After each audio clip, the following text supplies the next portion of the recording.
If you don't know how to shuck an oyster, you are missing out, because getting them from the fish co-op or somewhere like that pre-shucked, they're good, but getting them straight from the lease, unshucked with all their juices still in there, is the best. I'm going to teach you how to shuck an oyster today, and you will never look back. So first up, you need a couple of little bits of kit. You need some oysters unshucked in the shell.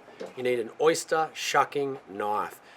Don't try to use a kitchen knife. Don't use a screwdriver. Don't use your pocket knife. You can, maybe, if you're really, really good at it. But if you're the first time, spend the $6, the $10 on getting an oyster shucking knife. Built for purpose.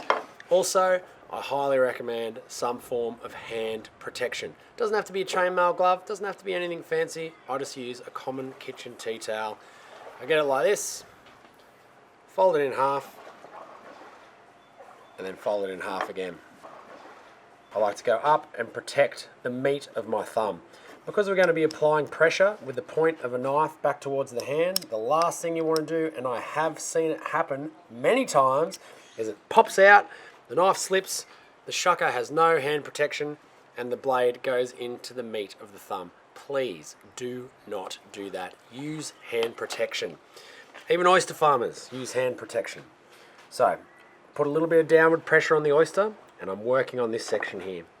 I want to get the tip and applying pressure at about 45 degrees and just wobbling it back and forth a little bit, and then the shell's popped. And then I turn the blade, go from 45 to parallel to the work surface, and keeping the front edge of the blade lifted up towards the lid of the shell, I work it along, and that separates.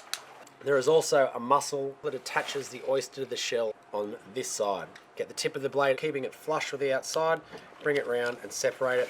If you want to get super fancy, you can flip it over like that.